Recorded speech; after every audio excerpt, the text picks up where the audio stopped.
A Gênese, os milagres e as predições segundo o Espiritismo. Allan Kardec. Introdução. A primeira edição, publicada em janeiro de 1868. Esta nova obra é mais um passo adiante nas consequências e aplicações do Espiritismo.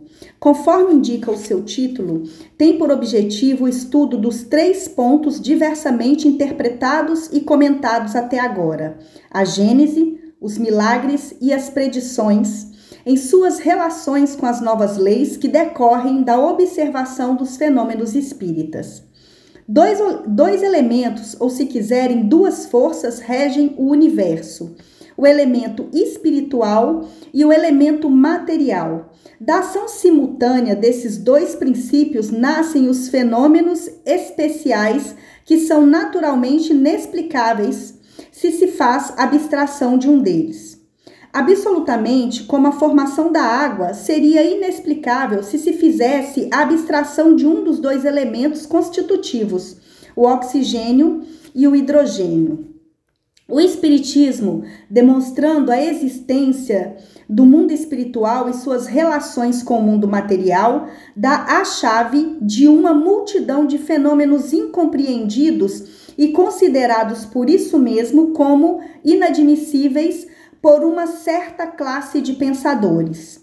Esses fatos são muitos nas Escrituras e, pela falta de conhecerem as leis que os regem, é que os comentadores dos 2 campos opostos, girando sem cessar no mesmo círculo de ideias, uns fazendo abstração dos dados positivos da ciência, outros do princípio espiritual, não puderam chegar a uma solução racional.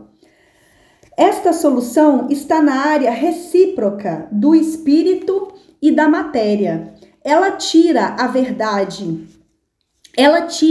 é verdade, a maioria desses fatos, seu caráter sobrenatural, mas o que vale mais admiti-los como resultante das leis da natureza ou rejeitá-los inteiramente. Sua rejeição absoluta arrasta a da própria base do edifício, ao passo que a sua admissão a este título, não suprimindo senão os acessórios, deixa a base intacta. Eis porque o Espiritismo conduz tantas pessoas à crença de verdades que elas antes consideravam como utopias. Esta obra é, como o dissemos, um complemento das aplicações do Espiritismo de um ponto de vista especial. Os materiais estavam preparados ou pelo menos elaborados desde longo tempo, mas o momento de publicá-los não havia ainda chegado. Era preciso primeiro que as ideias que deveriam formar-lhe a base tivessem alcançado a maturidade e, por outro lado, ter em conta a oportunidade das circunstâncias. O Espiritismo não tem mistérios nem teorias secretas. Tudo nele deve ser dito claramente, a fim de que cada um possa julgá-lo com conhecimento de causa, mas cada coisa deve vir a seu tempo, para vir com segurança. Uma solução dada levianamente antes da elucidação completa da questão seria uma causa de retardamento antes que de adiantamento daquela que se trata aqui. A importância do assunto nos fez um dever de evitar toda precipitação. Antes de entrarmos na matéria, pareceu-nos necessário definir o papel respectivo dos espíritos e dos homens na obra da nova doutrina. Essas considerações preliminares, descartando toda a ideia de misticismo, são o objetivo do primeiro capítulo, intitulado Caracteres da Revelação Espírita. Pedimos sobre esse ponto uma intenção séria, porque aí está, de certo modo, o nó da questão. Malgrado a arte que incumbe a atividade humana na elaboração dessa doutrina, a iniciativa pertence aos espíritos, mas não está formada pela opinião pessoal de nenhum deles. Ela não é e nem pode ser, senão, o resultante de seu ensinamento coletivo e concordante. Por essa única condição, pode-se dizer, a doutrina dos espíritos, de outro modo, não seria senão a doutrina de um espírito, e não teria senão o valor de uma opinião pessoal. Generalidade e concordância nos ensinamentos, tal é o caráter essencial da doutrina, a própria condição da sua existência. Disso resulta que todo princípio que não recebeu a consagração do controle da generalidade não pode ser considerado parte integrante desta mesma doutrina, mas uma simples opinião isolada da qual o Espiritismo não pode assumir a responsabilidade. Essa coletividade concordante da opinião dos espíritos passa, por outro lado, pelo critério da lógica que faz a força da doutrina espírita e lhe assegura perpetuidade. Para que ela mudasse, seria preciso que a universalidade dos espíritos mudasse de opinião e que viesse um dia afirmar o contrário de que disseram, uma vez que ela tem a sua fonte no ensinamento dos espíritos. Para que sucumbisse, seria preciso que os espíritos deixassem de existir. É também o que a fará sempre prevalecer sobre os sistemas pessoais que não têm conforme ela suas raízes por toda a parte.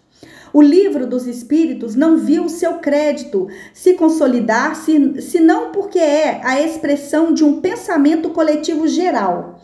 No mês de abril de 1867, viu cumprir-se o seu primeiro período decenal.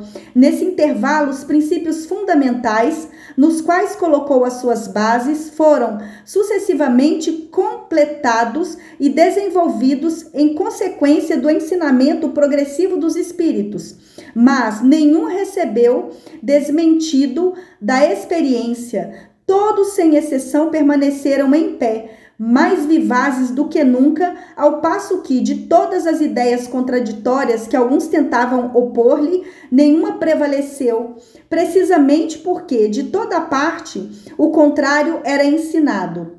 Aí está o resultado característico que podemos proclamar sem vaidade, uma vez que jamais dele nos atribuímos o mérito. Os mesmos escrúpulos tendo presidido a redação das nossas outras obras, podemos, na verdade, dizê-las segundo o Espiritismo, porque estávamos certos da sua conformidade com o ensinamento geral dos Espíritos. Ocorre o mesmo com esta, que podemos, por motivos semelhantes, dar como complemento das precedentes, com exceção, todavia, de algumas teorias ainda hipotéticas que tivéssemos o cuidado de indicar como tais e que devem ser consideradas opiniões pessoais, até que sejam confirmadas ou contraditadas, a fim de não pesar a sua responsabilidade sobre a doutrina. De resto, os leitores assíduos da revista puderam observar, no estado do esboço, a maioria das ideias que estão desenvolvidas nesta última obra, conforme o fizemos com as precedentes. A revista é frequentemente para nós um terreno de ensaio destinado a sondar a opinião dos homens e dos espíritos sobre certos princípios antes de admiti-los como partes constitutivas da doutrina. Capítulo 1. Caracteres da revelação espírita. 1. Pode-se considerar o espiritismo a revelação? Nesse caso, qual é o seu caráter? Sobre o que está fundada a sua autenticidade? A quem e de que modo foi feita? A doutrina espírita é uma revelação no sentido teológico da palavra, quer dizer, em todos os pontos, o produto de um ensinamento oculto vindo do alto? É absoluta ou suscetível de modificação? Trazendo aos homens a verdade pronta, a revelação não teria por efeito impedi-los de fazerem uso de suas faculdades, uma vez que lhes pouparia o trabalho da pesquisa? Qual pode ser a autoridade do ensinamento dos espíritos se eles não são infalíveis e superiores à humanidade? Qual a utilidade da moral que pregam se essa moral não é outra senão a do Cristo, que se conhece? Quais são as verdades novas que nos trazem? Tem o homem necessidade de uma revelação e não pode encontrar em si mesmo e em sua consciência tudo o que lhe é necessário para se conduzir? Tais são as questões sobre as quais importa nos fixemos. Tais são as questões sobre as quais importa-nos fixemos. Definamos primeiro o sentido da palavra revelação. Revelar, do latim revelare, cuja raiz é o velum, véu, significa literalmente sair de sob o véu e no figurado descobrir, fazer conhecer uma coisa secreta ou desconhecida. Em sua acepção vulgar, a mais geral disse de toda coisa ignorada que vem à luz, de toda ideia nova que se coloca na pista daquilo que não se conhecia. Desse ponto de vista, todas as ciências que nos dão a conhecer os mistérios da natureza são revelações e pode-se dizer que há para nós revelação incessante. A astronomia nos revelou o mundo astral que não conhecíamos, a geologia, a formação da Terra, a química, as leis da afinidade, a fisiologia, as funções do organismo, etc. Copérnico, Galileu, Newton, Laplace, Lavoisier são reveladores. 3. O caráter essencial de toda revelação deve ser a verdade. Revelar um segredo é dar a conhecer um fato. Se a coisa é falsa, não é um fato e, por consequência, não há revelação. Toda revelação desmentida pelos fatos não é revelação. Se é atribuída a Deus e Deus não podendo nem mentir e nem enganar, ela não pode emanar dele. É preciso considerá-la como produto de uma concepção humana. 4. Qual é o papel do professor diante de seus alunos, se não o de um revelador?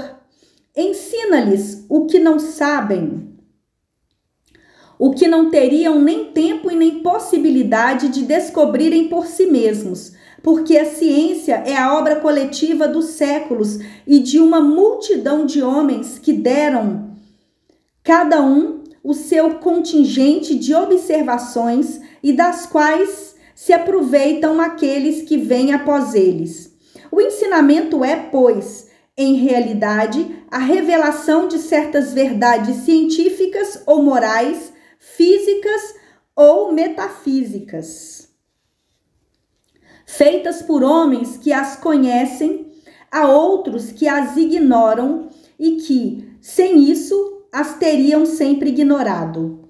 5. Mas o professor não ensina senão o que aprendeu.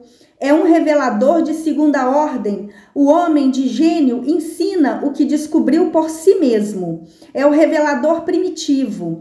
Produz a luz que gradualmente se vulgariza. Onde estaria a humanidade sem a revelação dos homens de gênio que aparecem de tempos em tempos? Mas o que são os homens de gênio?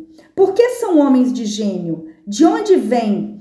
Em que se convertem? Notemos que a maior parte traz em nascendo faculdades transcendentais e conhecimentos inatos que um pouco de trabalho basta para desenvolver.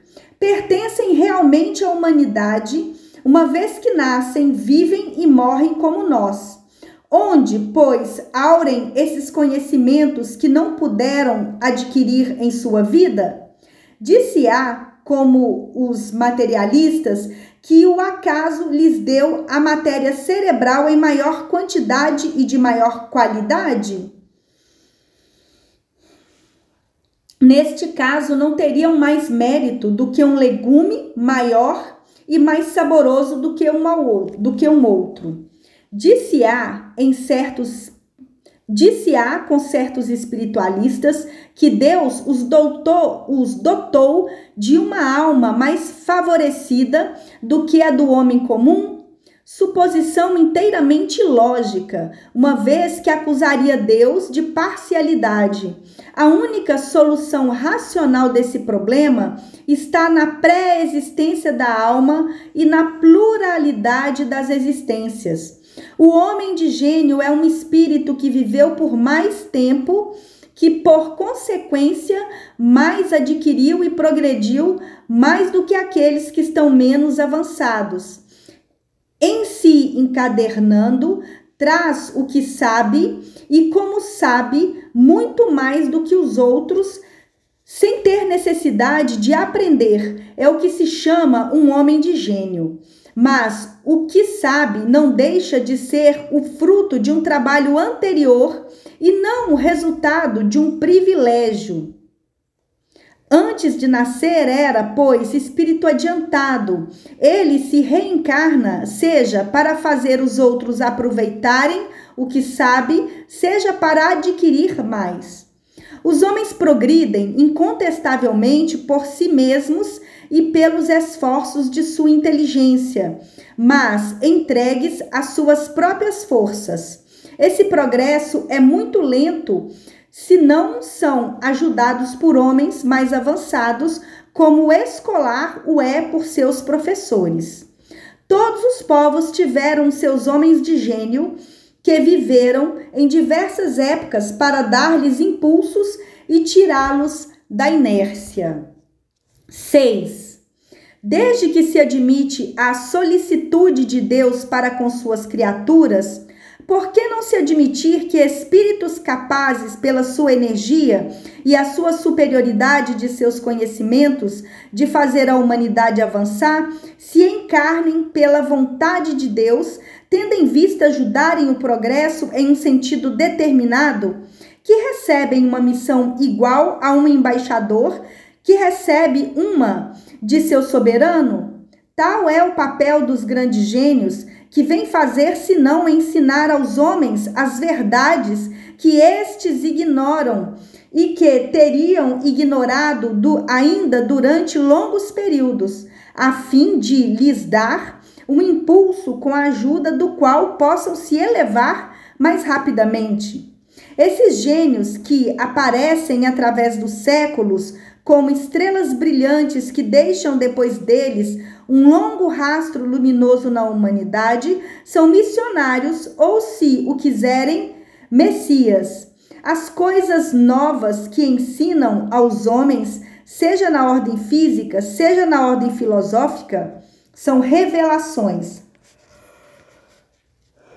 Se Deus suscita reveladores para as verdades científicas, pode, com mais forte razão, suscitá-los para as verdades morais, que são um dos elementos essenciais do progresso, tais como os filósofos cujas suas ideias atravessaram os séculos.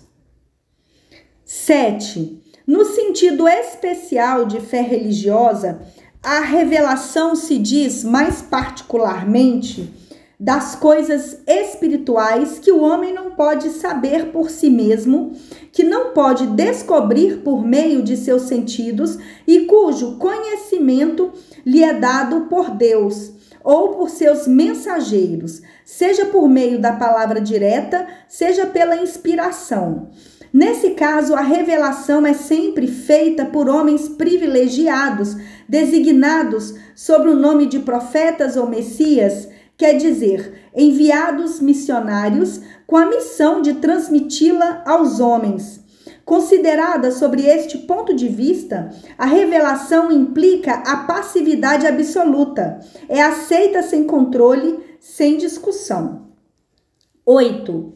Todas as religiões tiveram os seus reveladores e, embora estivessem longe de haver conhecido toda a verdade, tiveram a sua razão de ser providencial, porque eram apropriados ao tempo e ao meio onde viviam, ao gênio particular dos povos aos quais falavam e aos quais eram relativamente superiores.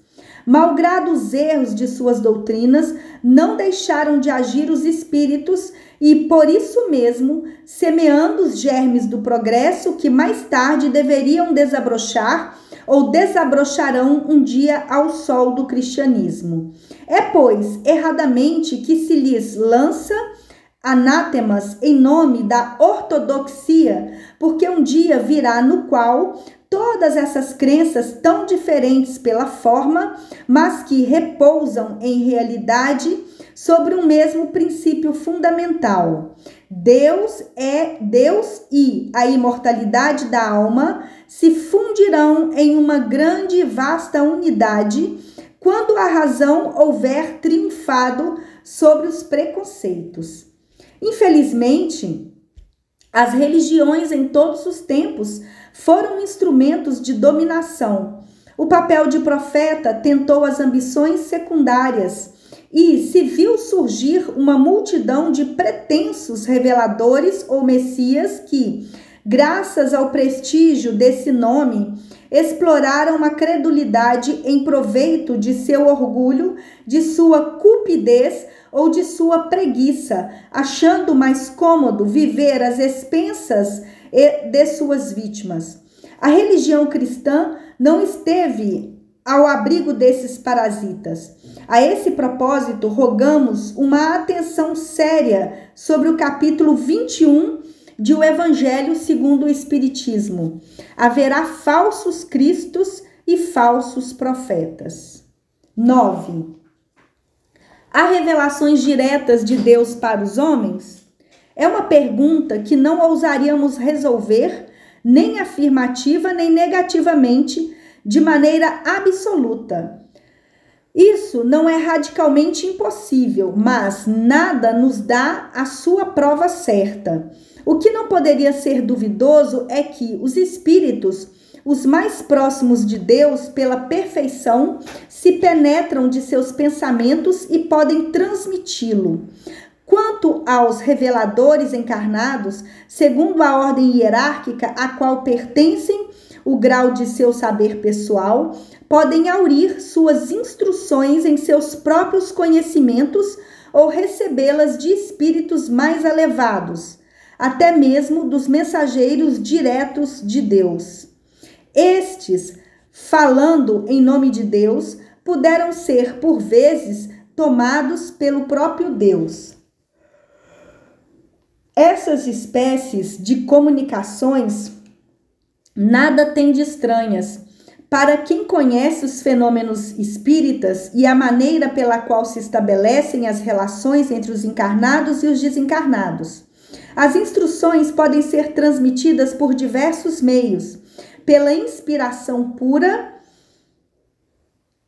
e simples, pela audição da palavra, pela contemplação dos espíritos instrutores nas visões e aparições, seja em sonho, seja no estado de vigília, como se vê em muitos exemplos delas na Bíblia, no Evangelho e nos livros sagrados de todos os povos.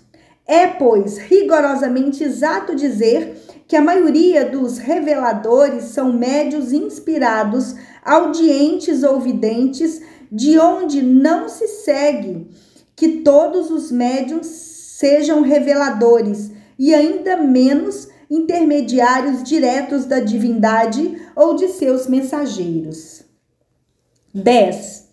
Somente os espíritos puros recebem a palavra de Deus com a missão de transmiti-la. Mas sabe-se agora que os espíritos estão longe de ser todos perfeitos e que existem os que se apresentam sob falsas aparências. Isso foi o que levou São João a dizer: não creais em todo espírito, mas vede antes se os espíritos são de Deus. Pode, pois, haver revelações sérias e verdadeiras, como Pode, pois, haver revelações sérias e verdadeiras, como as apócrifas e também mentirosas. O caráter da revelação divina é o de eterna verdade. Toda revelação maculada pelo erro ou sujeita a mudanças não pode emanar de Deus. Assim é que a lei do Decálogo tem todos os caracteres de sua origem, ao passo que as outras leis mosaicas, essencialmente transitórias, frequentemente em contradição com a lei do Sinai, são a obra pessoal e política do legislador hebreu. Os costumes do povo se abrandando, suas leis por si mesmas caíram em desuso, enquanto que o Decálogo permaneceu em pé como um farol na humanidade. O Cristo fez dele a base de seu edifício, ao passo que aboliu as outras leis. Se elas fossem obra de Deus, guardar-se-ia de tocá-las. O Cristo e Moisés foram os dois grandes reveladores que mudaram a face do mundo. E aí está a prova da sua missão divina. Uma obra puramente humana não teria tal poder. 11. Uma importante revelação se cumpre na época atual. Aqui nos mostra a possibilidade de comunicar com os seres do mundo espiritual. Esse conhecimento não é novo, sem dúvida, mas permaneceu até os nossos dias, de certa forma, no estado de letra morta, quer dizer, sem proveito para a humanidade. A ignorância das leis que regem essas relações os havia sufocado sob a superstição. O homem era incapaz de delas tirar alguma dedução salutar. Estava reservado à nossa época desembaraçá-la de seus acessórios ridículos, compreender-lhe a importância e dela fazer sair a luz que deverá iluminar a rota do futuro. 12. O Espiritismo, dando-nos a conhecer o mundo invisível que nos envolve e no meio do qual vivemos, sem disso desconfiarmos, as leis que o regem, suas relações com o mundo visível, a natureza e o estado dos seres que o habitam e, em consequência, o destino do homem depois da morte, é uma verdadeira revelação, na acepção científica da palavra. 13. Por sua natureza, a revelação espírita tem duplo caráter. Resulta, ao mesmo tempo, da revelação divina e da revelação científica. Resulta da primeira no sentido de que seu advento foi providencial e não o resultado da iniciativa e de um desejo premeditado do homem, que os pontos fundamentais da doutrina são o fato do ensinamento dado pelos espíritos encarregados por Deus para esclarecerem os homens sobre as coisas que ignoravam, que não poderiam aprender por si mesmos e que lhes convinha conhecerem hoje, que estão amadurecidos para compreendê-las. Resulta da segunda, no sentido de que esse ensinamento não é privilégio de nenhum indivíduo, mas é dado a todo mundo pelo mesmo meio, que aqueles que os transmitem e os recebem não são seres passíveis, dispensados do trabalho de observação e de pesquisa, que não renunciam ao seu juízo e ao seu livre-arbítrio, que o controle não lhes é proibido, mas, ao contrário, recomendado. Enfim, que a doutrina não foi ditada completa nem imposta à crença cega, que é deduzida, nem imposta à crença cega, que é deduzida pelo trabalho do homem, da observação dos fatos que os espíritos colocam sob seus olhos e das instruções que lhe dão, instruções que ele estuda, comenta, compara e das quais ele mesmo tira as consequências e aplicações. Em uma palavra, o que caracteriza a revelação espírita é que sua fonte é divina, que a iniciativa pertence aos espíritos e que a elaboração resulta do trabalho do homem. 14.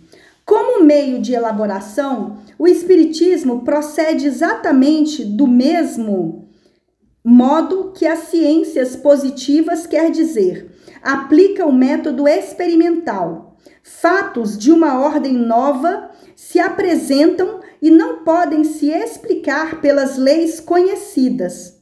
Observa-os, compara-os, analisa-os e, dos efeitos, remontando as causas, chega à lei que os rege. Depois deduz suas consequências e procura as suas aplicações úteis. Não recebe nenhuma teoria pré-concebida.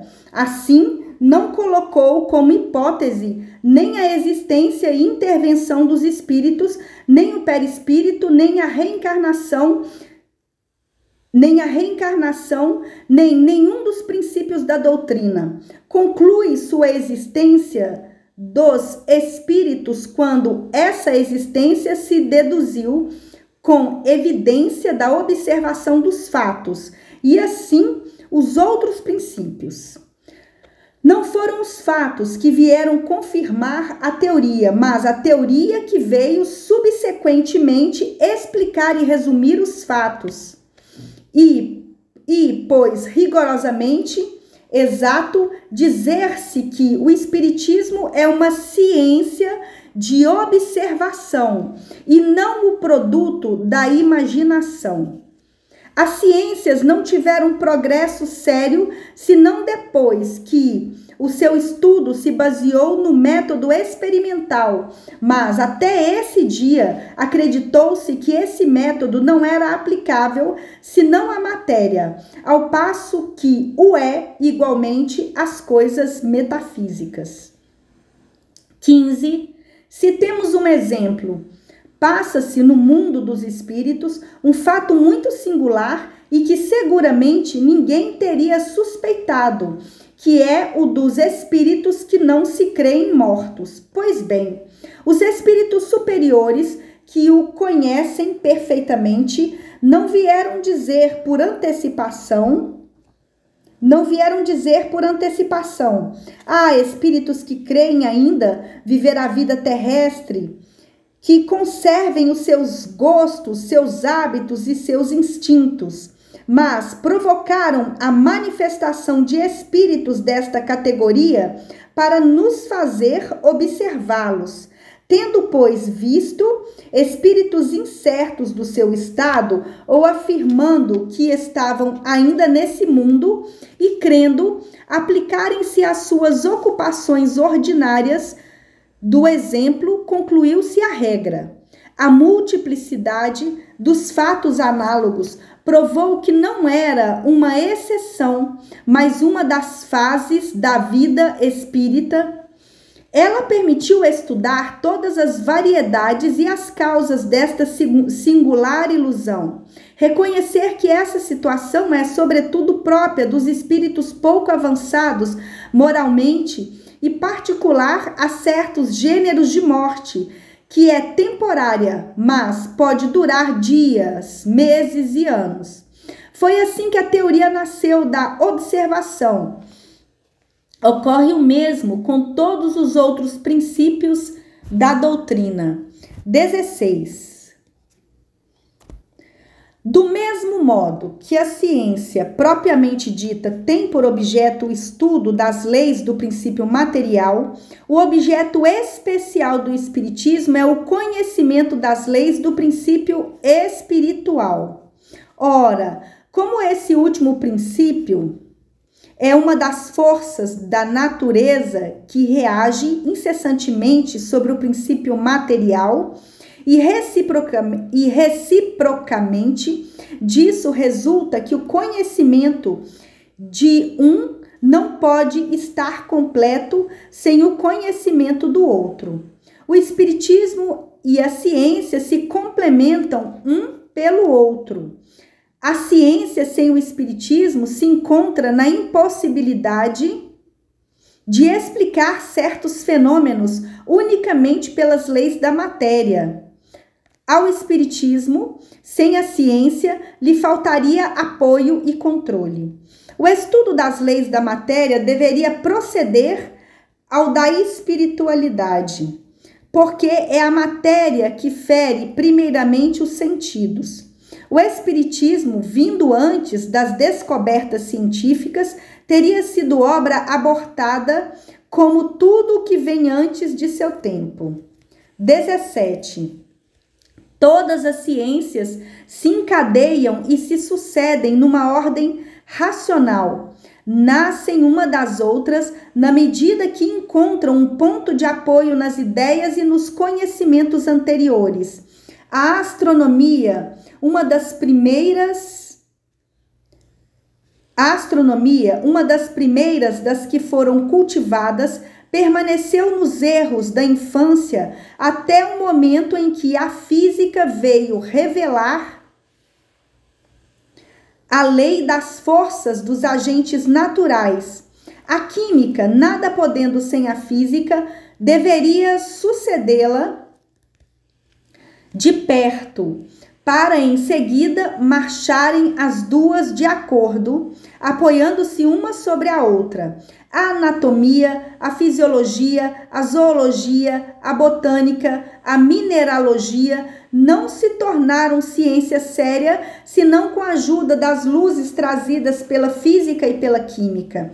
A geologia, nascida ontem, sem a astronomia, a física, a química e todas as outras, teria se ressentido dos seus verdadeiros elementos de vitalidade. Não poderia vir senão depois. 18. A ciência moderna mostrou a verdade sobre os elementos primitivos dos antigos e de observação em observação chegou à concepção de um único elemento gerador de todas as transformações da matéria. Mas a matéria por si mesma é inerte, não tem vida, nem pensamento, nem sentimento. É-lhe necessária a sua união com o princípio espiritual.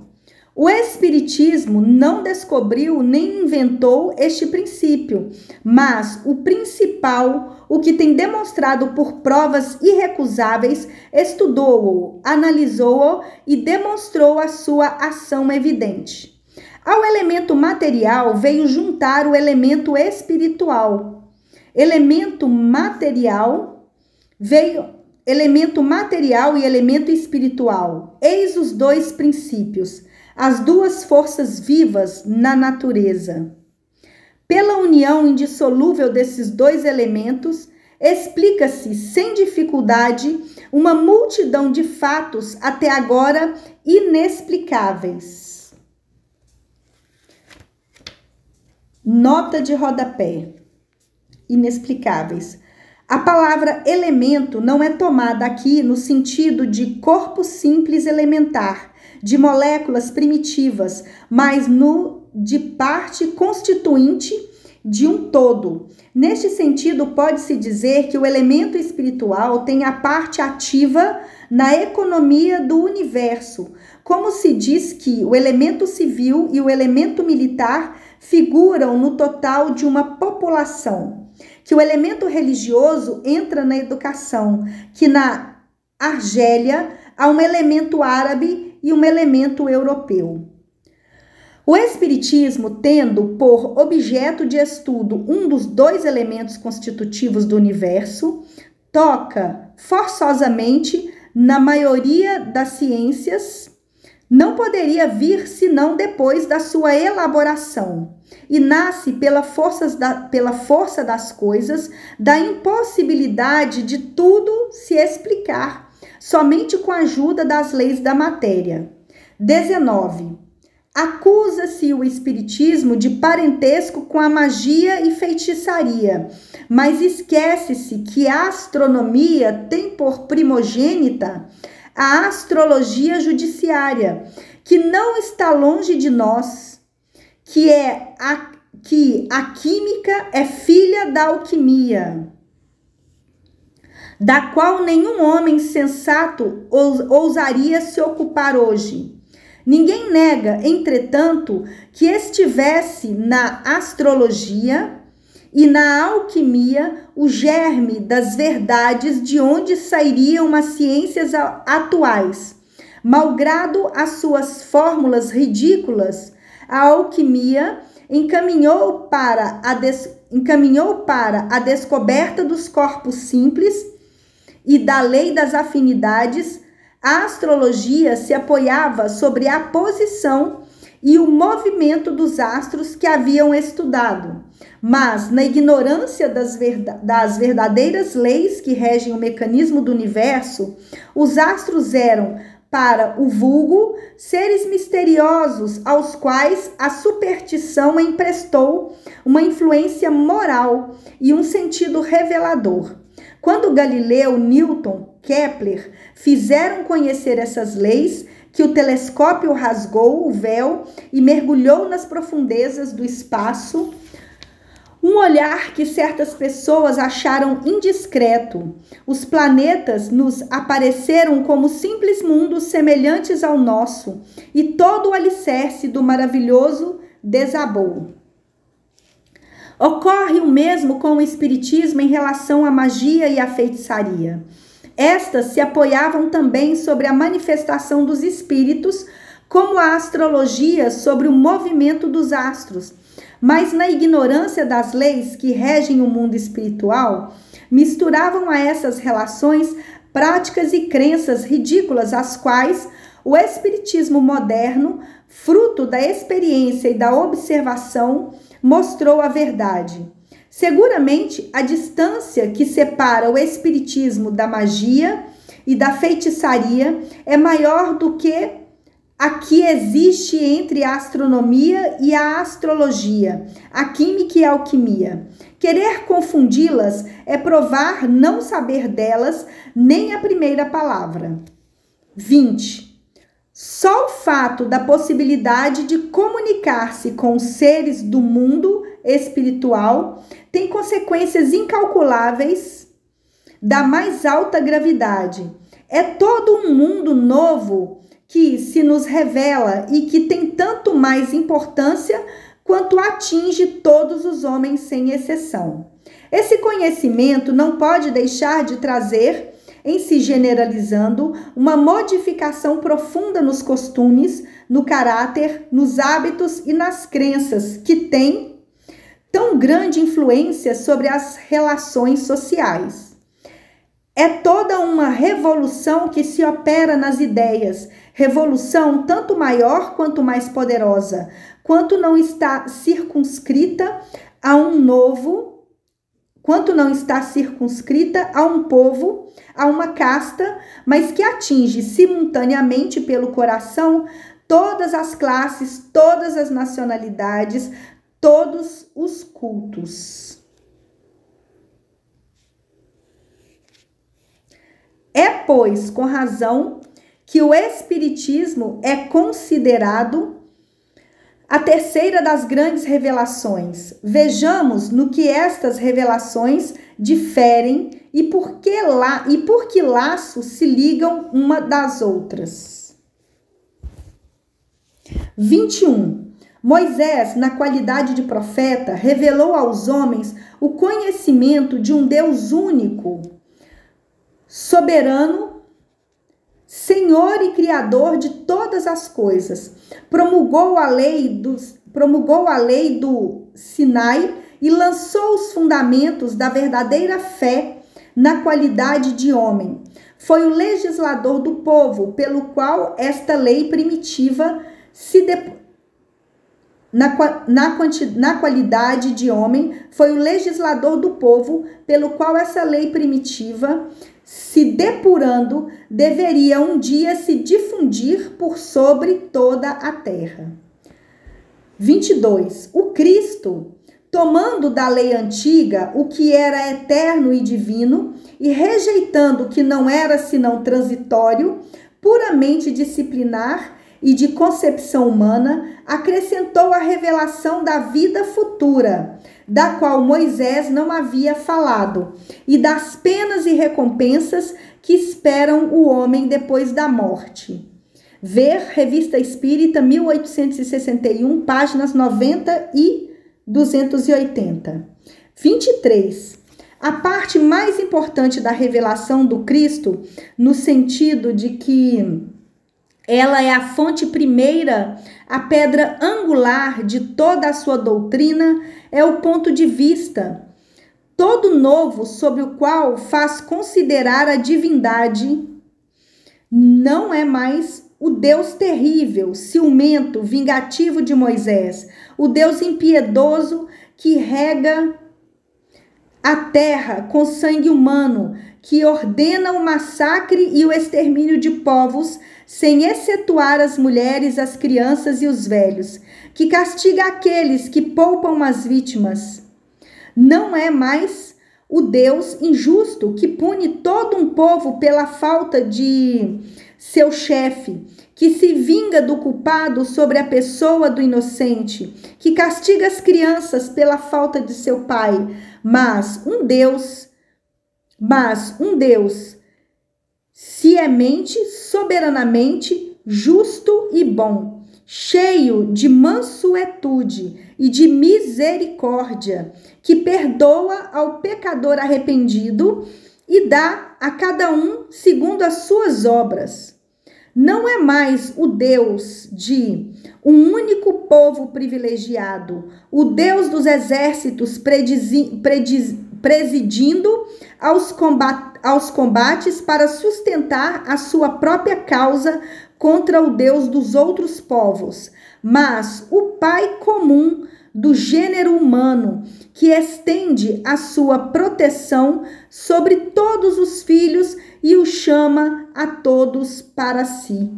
Não é mais o Deus que recompensa e pune apenas pelos bens da terra, que faz consistir a glória e a felicidade na servidão dos povos rivais e na multiplicidade da descendência, mas que diz aos homens: a vossa verdadeira pátria não é este mundo, ela está no reino celeste. Será aí que os humildes de coração serão elevados e que os orgulhosos serão rebaixados.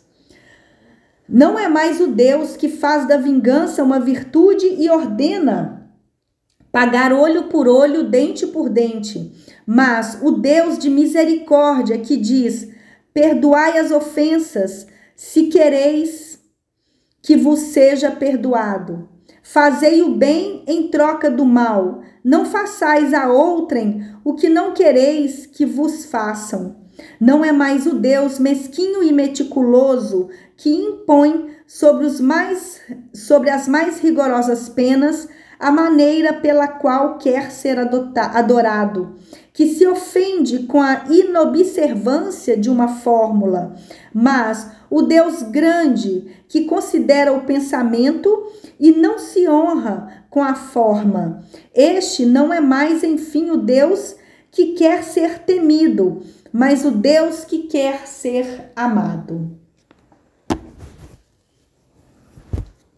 24. Sendo Deus o eixo de todas as crenças religiosas, o objetivo de todos os cultos, o caráter de todas as religiões está conforme a ideia que elas dão de Deus.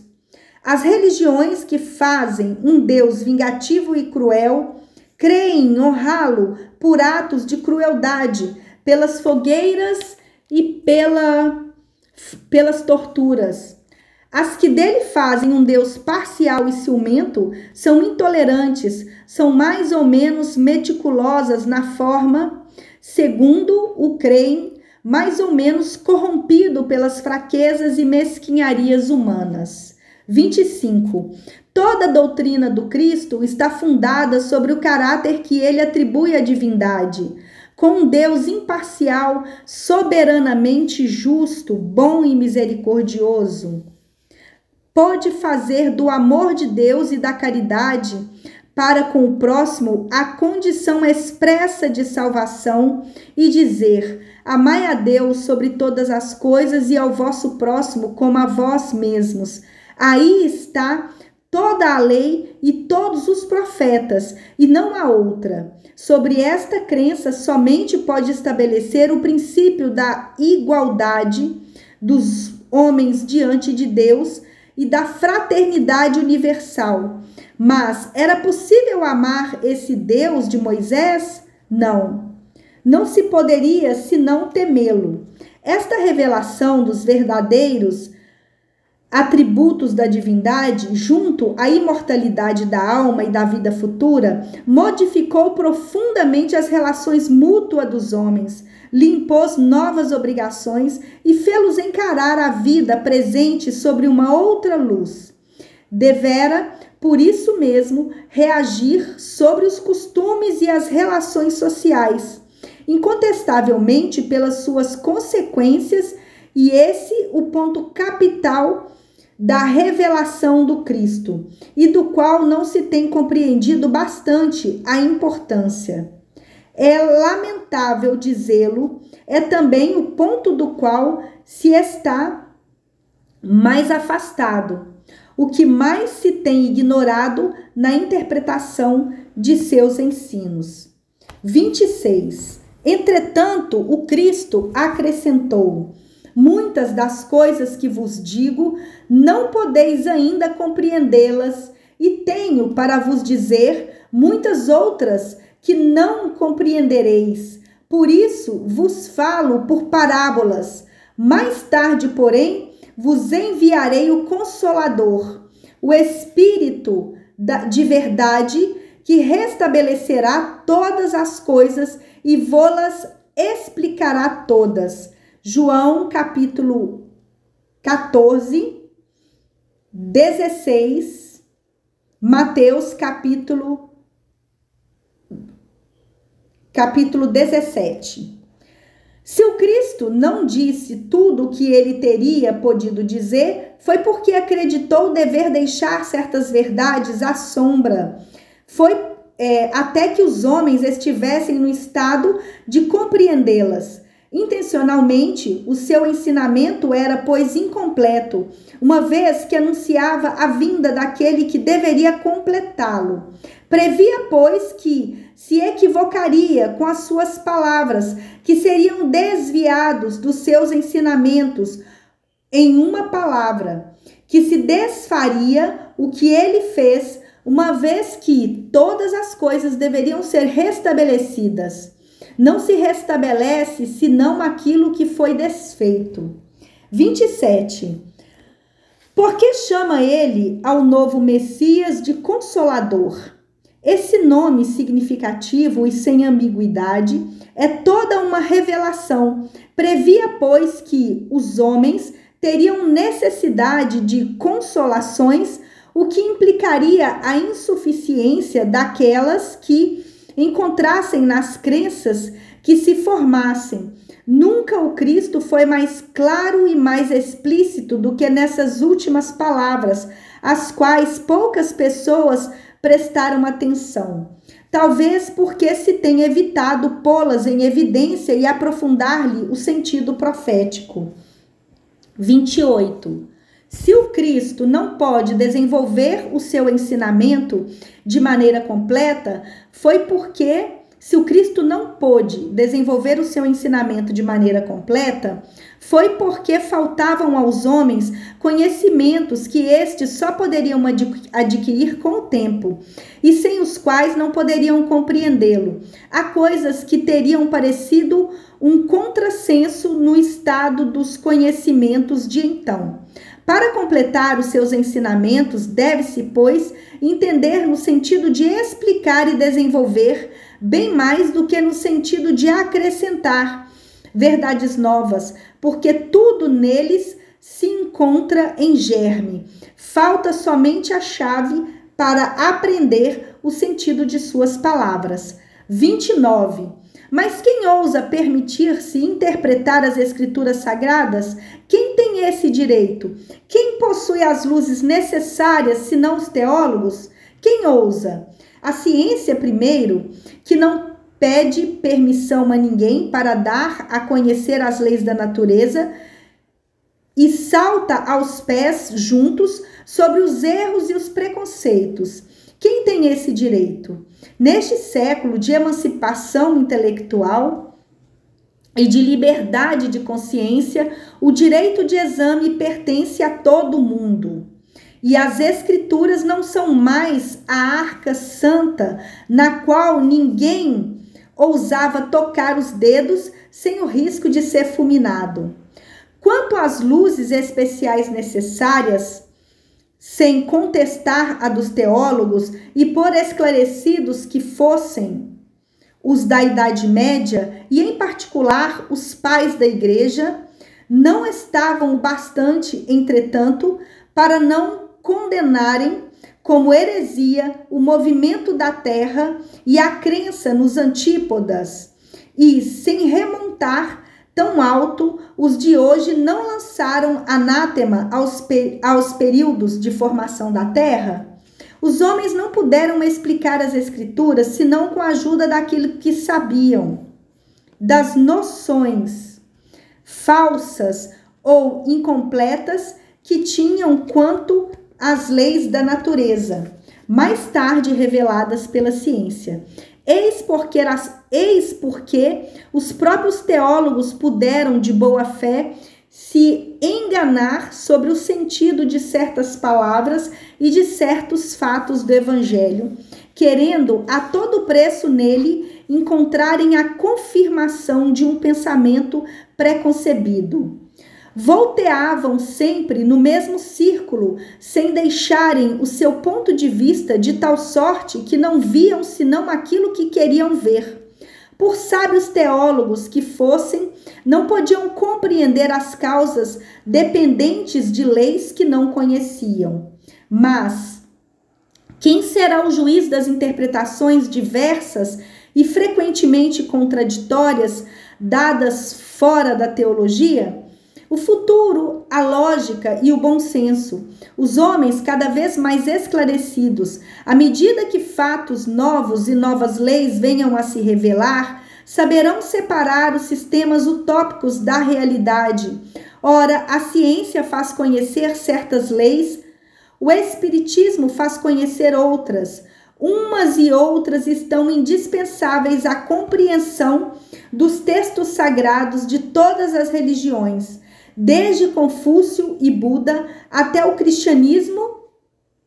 Quando a teologia, ela não poderá judiciosamente alegar as contradições da ciência, quando não está de acordo consigo mesma. 30. O espiritismo, tomando seu ponto de partida das próprias palavras do Cristo, como este auria a sua de Moisés, é uma consequência direta da sua doutrina. A ideia vaga da vida futura acrescenta a revelação do mundo invisível que nos cerca e povoa o espaço e com isso fixa a crença, dá-lhe um corpo, uma consistência, uma realidade no pensamento. Definiu os laços que unem alma ao corpo e levantou o véu que escondia os homens aos mistérios do nascimento e da morte. Pelo Espírito, o homem sabe que onde vem, para onde vai, por que está na terra, por que sofre temporariamente e vê por toda parte a justiça de Deus. Sabe que a alma progride sem cessar através de uma série de existências até que haja alcançado o grau de perfeição que pode aproximá-la de Deus. Sabe que todas as almas, tendo um mesmo ponto de partida, são criadas iguais, com a mesma aptidão para progredir em virtude do seu livre-arbítrio, que todas são da mesma essência e que não há entre elas senão uma diferença do progresso realizado, que todas têm a mesma destinação e atingirão o mesmo objetivo, mas ao menos prontamente segundo o seu trabalho e a sua boa vontade. Sabe que não há criaturas deserdadas, nem mais favorecidas umas que as outras, que Deus não as tem criado privilegiadas e dispensadas do trabalho imposto a outras para progredirem, que não há seres perpetuamente devotados ao mal e ao sofrimento, que os designados sob o nome de demônios são. Espíritos ainda atrasados e imperfeitos que fazem o mal no estado de espírito, como faziam no estado de homens, mas que avançaram e se melhoraram, que os anjos ou puros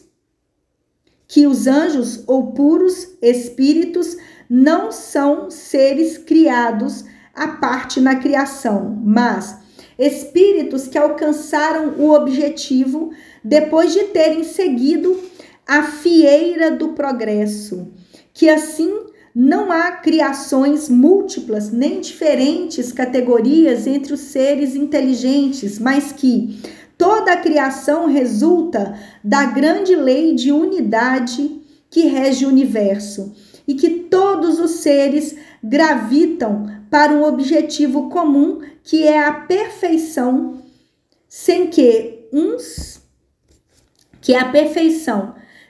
sejam favorecidos às custas dos outros, todos sendo os filhos das suas obras.